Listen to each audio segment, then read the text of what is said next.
Welcome to Crisis in Perception, where we examine the systems shaping our world one book at a time. It's great to be back. Today, we're tackling a massive system. I mean, it's maybe the biggest one we deal with in the United States. We're looking at the Constitution. Right. But I want to be really clear right from the start. Yeah. We're not doing the Schoolhouse Rock version of this. We aren't talking about some dusty piece of parliament under glass that we're all just supposed to blindly revere. No. We're trying to answer a systemic question.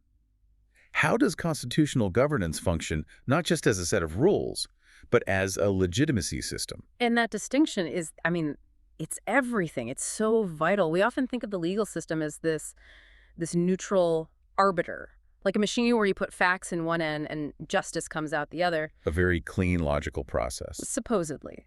But the source material we're looking at today, it just challenges that premise entirely. It asks, what if the machine itself was designed to produce very specific hierarchical outcomes? Okay, so not a neutral machine at all. Not at all. What if the Constitution, through its legal language, its institutional design, and frankly, the control over how it's even interpreted, is actually a mechanism to protect entrenched power while just appearing neutral? That is the heavy lifting we're definitely doing today. And to guide us through this, we're doing a deep dive into, allow me to retort, A Black Guy's Guide to the Constitution by Elie Mystal. A very provocative title. It is. And before we really get into the weeds, I want to set the scope a little. People get very heated about the Supreme Court. This is not a prescriptive deep dive on who you should vote for. Right. We're not telling you what to think. No. And it's not a standard book review where we, rate the pros or anything like that. We are doing a systems-level analysis. We're looking at the patterns and the structures that Mystal reveals in the American legal system. Exactly. And to do that, you have to move beyond the whole culture war perception of the court. The arguments Mystal is putting forward really require us to look at courts as raw power centers. Power centers, not just legal centers. Right. We need to examine the production of so-called neutral law. How does ideology get laundered into doctrine?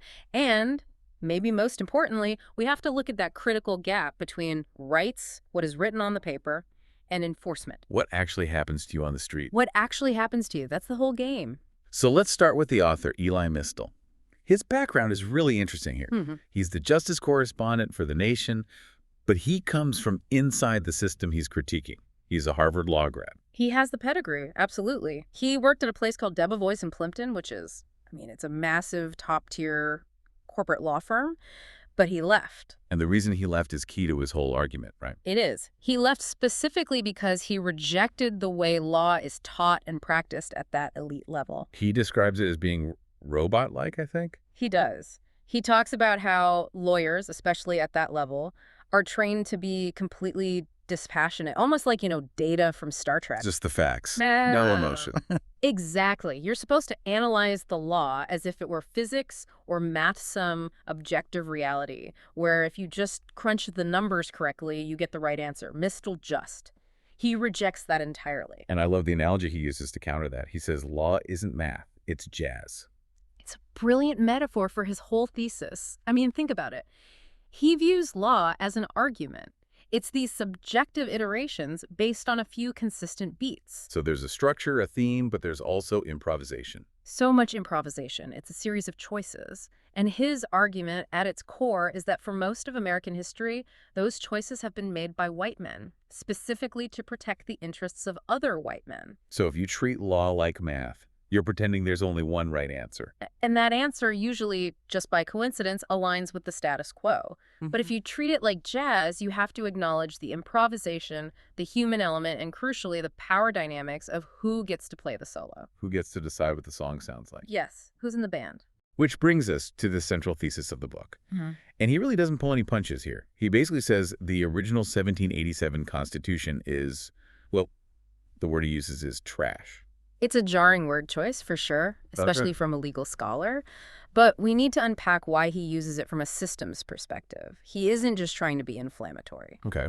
He argues that the 1787 document was designed explicitly to protect the rights of white male slavers and colonizers. Full stop. It was a sweaty compromise, in his words, made with monsters, also his words, to secure their property rights. Including property and human beings. The most important property for them. So the whole structure is, in his view, built on a morally bankrupt foundation. But Does he argue we should just burn it all down today? I mean, that just seems like a dead end. No, and this is where the systems analysis gets really sophisticated and interesting. He has this concept of the reboot. A reboot. Yeah, think of it like a computer operating system. Wow. The 1787 Constitution was, say, Windows 95. It was full of bugs, it crashed all the time, and it definitely wasn't designed for the modern internet. Or for anyone who wasn't a very specific type of user. Right. But Mystal argues that the Reconstruction Amendments, the 13th, 14th, and 15th, which were passed after the Civil War, along with the 19th Amendment later on, they weren't just updates. Not just patches for the software. Exactly. He says they were a fundamental refounding of the entire nation, a whole new operating system. So, in his view, the 1787 Constitution is basically dead. The Civil War killed it. Precisely. The document we should be operating under is the one created in 1868 with the 14th Amendment. That's the reboot, a document that was actually designed to create a multiracial democracy. So where does the conflict come in? The crisis? The crisis we're in now, he argues, stems from the fact that the legal system, and very specifically the conservative legal movement, refuses to accept this refounding. They are still trying to run modern society on the 1787 operating system. Which was never designed for women or people of color to be full citizens. It's like trying to run a modern AI program on a floppy disk. Yeah. The architecture simply cannot support the request. It's fundamentally incompatible. Wow. And that friction, that incompatibility, is where the whole system analysis really begins, because the system has had to develop these specific technologies, interpretive technologies, to force that old software to keep running no matter how badly it works. Okay, let's get into the gears of this machine now. We've got the thesis. Now let's look at these legitimacy technologies the system uses to keep that old operating system running. The big one, the one you hear about constantly in confirmation hearings, is originalism. Originalism, yes. It's the dominant interpretive method of the current Supreme Court.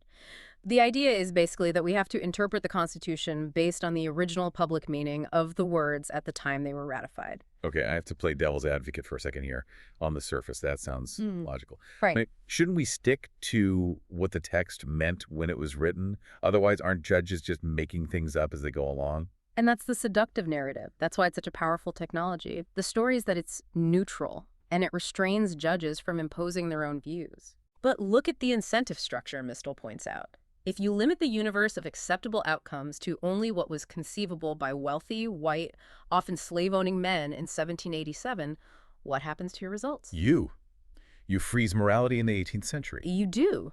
You grant legitimacy to archaic hierarchies and, frankly, to archaic cruelties. Mystal uses the Eighth Amendment as a prime example here, the ban on cruel and unusual punishment. Right. His point is that cruel and unusual is inherently a living concept. What is unusual changes by definition over time. We don't, put people in stocks in the town square anymore. Exactly. The phrase itself is practically begging future generations to define it based on their evolving standards. It's a forward-looking phrase. But originalism looks backward. Only backward. It says, well, in 1787, they didn't think executing a teenager or keeping someone in solitary confinement for 30 years was cruel, so therefore, it can't be unconstitutional today. He talks about the death penalty, specifically in this context, doesn't he? He does. He points out that, sure, the founders accepted hanging, but they didn't know about modern psychology. They had no concept of the long-term mental torture of solitary confinement or death row.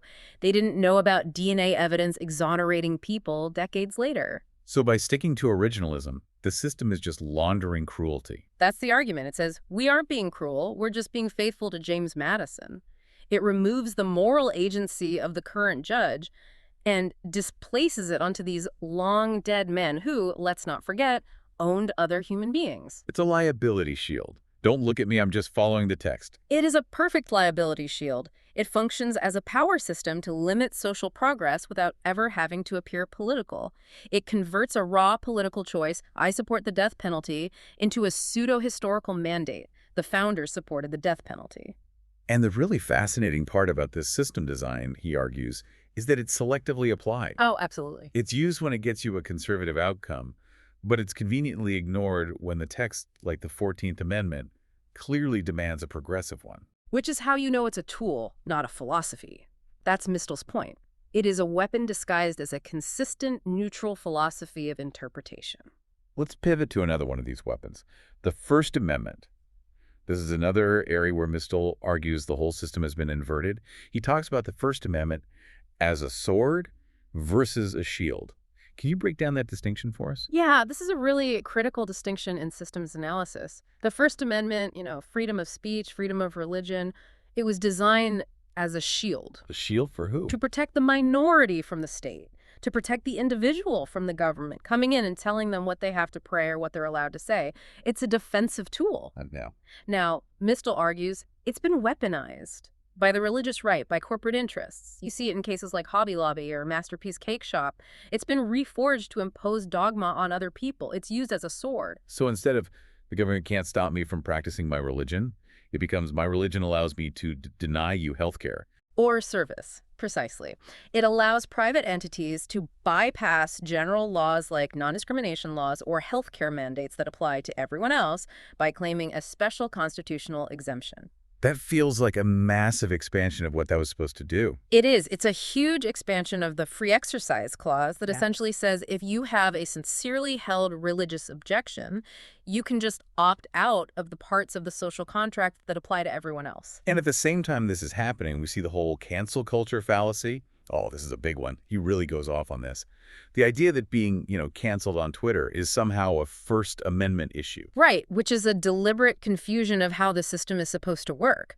The First Amendment restricts the government. Only the government. Only the government. It does not restrict Twitter or Disney or a publishing house. If you say something offensive and you lose your book deal, that's not a constitutional crisis. That's the free market. That's a private company making a business decision. But the narrative is spun to make private accountability feel like it's government censorship. Exactly. And meanwhile, and this is the really dark part of the inversion, the system completely ignores actual state violence against speech. The heckler's veto. Mystal brings up the case of Desiree Feruz. Do you remember this one? Vaguely. She laughed at a hearing, right? She laughed? That's it. It was during the confirmation hearing for Jeff Sessions as Attorney General back in 2017. A senator claimed that Sessions had a history of treating all Americans equally, and Desiree Feruz, who was in the audience, let out a laugh, a reflexive human moment. And she was arrested. Arrested. And prosecuted. For laughing. Now, that is the state actually crushing speech. That is exactly what the First Amendment is supposed to prevent. Exactly. And that the so-called free speech absolutists who are constantly complaining about university campuses were largely silent. Which reveals the system's bias, right? It shows you how the tool is used. The First Amendment is treated as this powerful sword to protect conservative speech and religious imposition, but when the state actually cracks down on a protester for just laughing at a powerful man, the shield completely evaporates. It really shows that the application of the rule is totally contingent on who is speaking and what they're saying. And that gets to the core systemic question. Is the right to speech a universal principle, or is it a privilege granted mainly to those who reinforce the existing hierarchy? That really highlights that gap we talked about. It's a gap between rights on paper and enforcement. And that leads us perfectly to the Fourth Amendment and the police. This section of the book is titled, Why You Can't Punch a Cop. It's a title that grabs you. It does. Yeah. But he's making a really deep philosophical point here about the social contract. He brings in Hobbes and Locke. He is. The theory, going way back, is that in a state of nature, we all have the right to violence for self-defense. If someone attacks you, you get to attack back. It's chaos. Right. But in a civilized society, we give up that right. We hand it over to the state. We give the state a monopoly on violence in exchange for protection. And this is the key for remedy. Remedy meaning if the state or its agents mess up, they have to make it right. Exactly. If the state violates a contract, if a cop hits you unlawfully, you are supposed to have a legal remedy. You can't punch back on the street because the law is supposed to punch back for you later in a courtroom. That's the deal. That is the only reason we agree to be policed in the first place. But does the system actually uphold its end of that deal? No. And that, Mystal argues, is the systemic failure because the Supreme Court just invented a doctrine. It's called qualified immunity. This is one of those legal terms we hear all the time now, but I want to make sure we really understand mechanics. What does qualified immunity actually do in a courtroom? Okay, so it effectively says a police officer cannot be sued for violating your constitutional rights unless there is a clearly established prior case with nearly identical facts. When you say identical? I mean identical. It's become this absurd matching game. So if a cop violates your rights in some new and creative way that no one's thought of before. You lose. Even if the judge sits there and says, yes, your rights were clearly violated, the judge can literally say, yes, Officer Smith violated your Fourth Amendment rights by, say, stealing your property during a search. But because there isn't a prior case in this jurisdiction saying an officer can't steal exactly $225,000 in cash and rare coins during a search of this specific type of house, he's immune from the lawsuit. That's insane. So the system demands you submit to state violence. You can't punch back. But then it removes the only mechanism for accountability, creates a complete zone of impunity. And that zone of impunity is structurally protected by the judiciary. It isn't just about bad apple cops. It is a system designed to protect bad cops. Which brings us back to rights on paper. Mystal argues that a right without a remedy is just. What does he call it? Symbolic permission. Symbolic permission. A fiction. It's a nice idea on a piece of paper. If you cannot enforce the Fourth Amendment, you don't effectively have a Fourth Amendment. It ceases to exist in any practical sense. That is a chilling thought.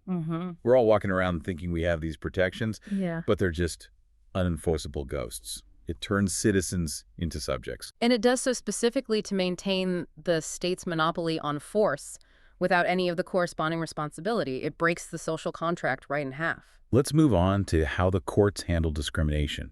This gets us to the 14th Amendment, the Equal Protection Clause. And here we get into some real legal wizardry. The standards of review. This part of the book really blew my mind because it shows how much of what we think of as law is just stuff judges made up. This is the absolute core of how hierarchy gets laundered into neutral-sounding procedure. The 14th Amendment is simple. It says equal protection of the laws. Sounds pretty straightforward. It implies a flat standard. It doesn't say equal protection unless the judge thinks the government has a pretty good reason. But over time, the courts have invented these tiers. They're called strict scrutiny, intermediate scrutiny, and rational basis. And these are not in the Constitution anywhere. Absolutely nowhere. They are 100% made-up judicial tools. Strict scrutiny is the highest bar. It's usually applied to laws that discriminate based on race. The government needs a compelling interest, and the law has to be narrowly tailored. It's very hard to pass. Okay. Rational basis is the lowest bar. The government just needs any rational reason for the law, and the court almost always defers to the government. It's almost impossible to fail. So how is this system of tiers used as a weapon? Because strict scrutiny for race sounds like it would protect minorities. And it was intended to. But Mystal points out how it's been flipped to enable reverse racism arguments. Courts will apply strict scrutiny to affirmative action programs designed to help marginalized groups, and then strike them down because they consider race. They say, you're using race, that's discrimination. Precisely. Even if the goal is to create equity and remedy past discrimination. Really? But then they'll turn around and apply the much weaker rational basis review to laws that disproportionately hurt minorities but don't explicitly say this is about race.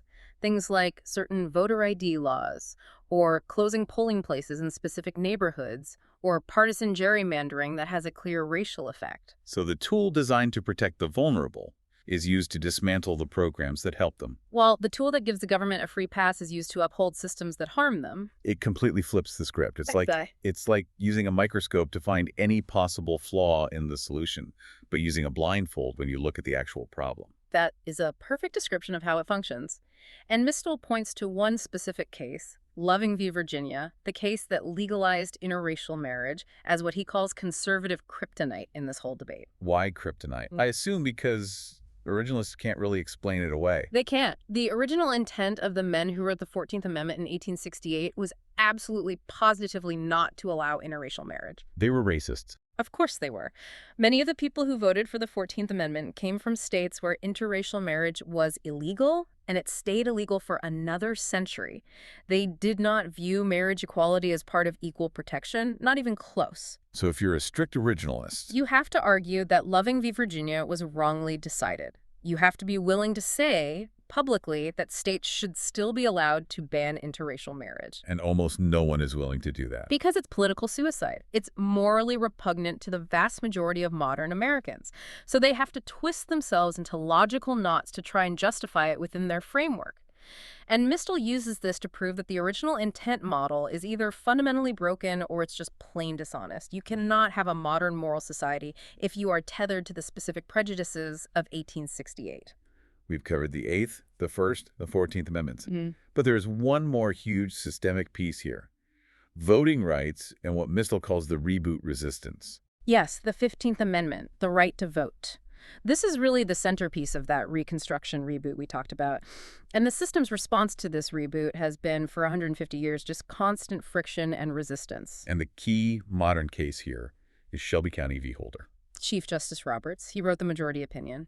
And he famously argued that the pre-clearance formula of the Voting Rights Act, the part that forced states with a long history of discrimination to get federal approval before they could change their voting laws. We said it was outdated. Right. His logic was essentially, racism is over in the South. The conditions that justified this powerful law back in 1965 no longer exist today. History didn't end in 1965, I think was the famous line. It was. But look at the feedback loop that created. Immediately after that decision, and I mean literally hours later, states like Texas and North Carolina rushed to enact a whole slate of voter suppression laws that had been blocked for years. So the court removes the guardrail, claiming the danger is gone.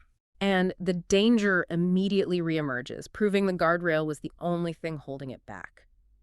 Mystal argues this is a deliberate systemic effort to treat the Reconstruction Amendments as just minor edits to the 1787 document, rather than what they are. A whole new operating system that demands a multiracial democracy. It's the equivalent of taking the brakes off your car because you haven't had a crash recently. And then immediately driving headfirst into a wall, and the court looks at the wreck and says, well, that's just the states exercising their rights. It completely ignores the predictable systemic outcome of its own actions. So, okay, let's step back for a second and map this whole system out explicitly. We've talked about the laws and the doctrines, but who are the actors? Because it's not just the 9 justices on the Supreme Court. No, it is a very crowded board. You have the courts, obviously, but as Mystal frames them, they're not umpires just calling balls and strikes. He sees them as super legislators. They are powerful policymakers who never have to run for office. And feeding into those courts, you have the Federalist Society. A crucial actor. Mystal describes them as an organization that essentially trains judges to edit out the overtly bigoted slurs while maintaining the bigoted outcomes through neutral-sounding legal language. They build the pipeline. They ensure that by the time a judge reaches the Supreme Court, their ideology is vetted, confirmed, and locked in. Then you have the enforcers on the ground, the police and prosecutors, who were protected by this shield of qualified immunity. Right. And then caught in the middle of it all are the voters and private citizens. And the voters are in such a precarious spot. They're caught in that gap between technical fairness and substantive fairness. You technically have the right to vote, sure, but substantively, if you live in a certain zip code, your polling place might be closed, or your district might be gerrymandered into complete irrelevance. The right exists, but the power has been stripped out of it. So let's talk about the incentives. Why does the system operate this way? What's the payoff for these actors? Well, power retention is the big obvious one. We see political or racial minorities utilizing these structural advantages like the Senate, the Electoral College, the courts, to maintain control over a majority. But there's something else Mystal talks about. He calls it stability theater. Stability theater. I like that term. What does he mean by that? It's the constant maintenance of the illusion of a neutral law, specifically to prevent civil unrest. If the majority of people truly believed the entire game was rigged, the whole system's stability would collapse. So the system produces this incredibly complex legal jargon, strict scrutiny, substantive due process, standing, originalism, to make raw political decisions look like they are scientific, objective mandates. It launders the ideology. It makes it boring and complicated so we don't pay attention or get angry enough to riot. Precisely. And it creates this vicious feedback loop. Conservative appointments lead to decisions like Citizens United, which pumps more dark money into politics, and Shelby County, which allows more voter suppression. Which then leads to the election of more candidates who promise to appoint more conservative judges. It's a self-reinforcing, self-perpetuating cycle of capture. It's very difficult to break from the outside. So what are the implications of this system right now? We're not just talking about history here. This is all leading to what feels like a crisis of legitimacy for the courts. That is the danger zone we're in, when the gap between the public will, what the majority of people want, and judicial rulings becomes a chasm. The system begins to strain. We see it clearly with abortion rights, with gun control, with voting rights. So if the majority of the country starts to view the Constitution as a hostage situation, That's Mystal's framing, right? It is a hostage situation where a minority imposes its will through these unelected lifetime appointed judges. Then the system's fundamental legitimacy is threatened. People stop believing in the stability theater. And this creates a battle not just over laws, but over how to even read the document. Yes. The politics of interpretation becomes the whole battlefield. We see textualism allowing judges to completely ignore the Ninth Amendment, which he calls the ink blot. The ink blot. Okay, you have to explain that one. The Ninth Amendment is fascinating. It explicitly says that the enumeration of certain rights in the Constitution is not exhaustive. It says, and I'm paraphrasing, just because we didn't list a right here doesn't mean the people don't still retain it. That seems huge.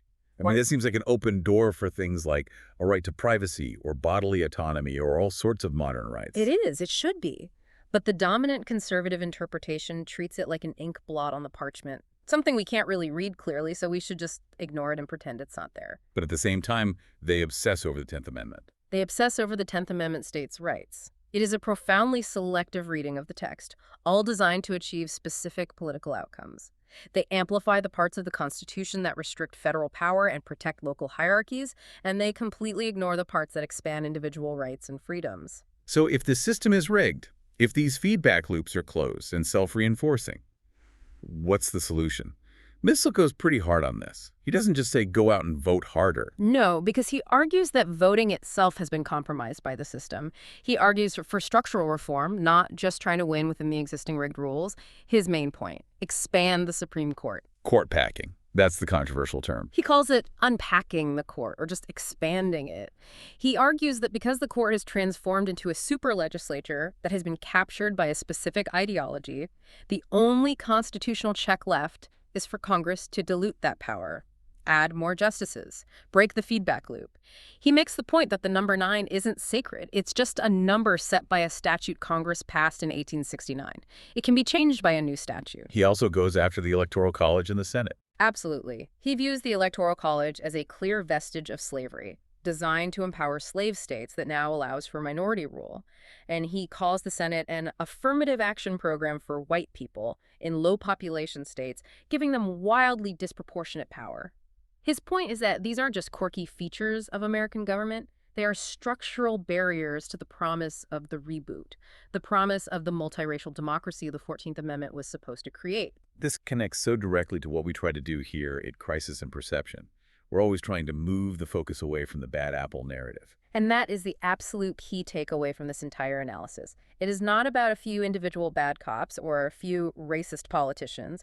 It is about how the Constitution itself, as it's currently being interpreted, incentivizes and protects these very behaviors. Qualified immunity isn't a person, it's a design feature of the system. And it really challenges our perception of what legality even means. Right. We're taught to equate legal with just or moral. But Mystal forces you to remember that slavery was legal. Segregation was legal. The death penalty is legal. Legal is simply a measure of power's current configuration. The system manufactures the perception of legality to justify its own outcomes. So as we wrap up this deep dive, where does this leave us? The book is called Allow Me to Retort. It's a rebuttal. What is it a rebuttal to? It's a rebuttal to the entire idea that we must be ruled by the dead, that the flawed compromises of 1787 should dictate the lives of 330 million people today. It shifts your perspective from viewing the Constitution as this sacred text etched by divine flame to seeing it for what it was, a sweaty compromise made by brilliant but deeply flawed men. He has that analogy about the due process clause, comparing it to a genie versus a djinn. Yes, and this is such a perfect image to hold on to at the end. He says liberals treat the due process clause like a genie. It wants to help you. It tries to understand the spirit of your wish and grant you fairness. Conservatives, he argues, treat it like a djinn. It grants your wish literally, but in a way that is designed to screw you over on the technicalities. Oh, you wanted the right to vote. You didn't say you wanted the right to a polling place within 50 miles of your house. That is a terrifyingly accurate analogy for some of these court decisions we see. It is. And the final provocative thought that Mystal leaves us with, and the one I think we should leave you, the listener, with, is about that ink blot. The Ninth Amendment. The rights we have that aren't even listed in the text. Yes. The Constitution explicitly says that the rights listed are not the only rights people have. Just think about that. What if we actually accepted that? If we took the Ninth Amendment seriously, and we took the 14th Amendment's demand for equal protection as the true supreme law of the land overriding everything else, how different would American society look? It certainly wouldn't look like 1787. No. It would look like a society designed for the people who are actually living in it today. And that's the choice he presents. The choice between an ancestor worship legal system and a functional modern democracy. A powerful place to end. The book is Allow Me to Retort, A Black Guy's Guide to the Constitution by Elie Mystal. It is a crucial read for anyone trying to understand the machinery that operates behind the headlines. Absolutely. This project is free and publicly accessible. If you'd like to support the time, tools, and research behind crisis and perception, you can become a supporter on Patreon. For a shorter visual overview of this topic, see the mini explainer linked in the description. If you enjoy this kind of systems-level analysis, please like, subscribe, and comment with books or topics you'd like us to explore next. Thanks for listening.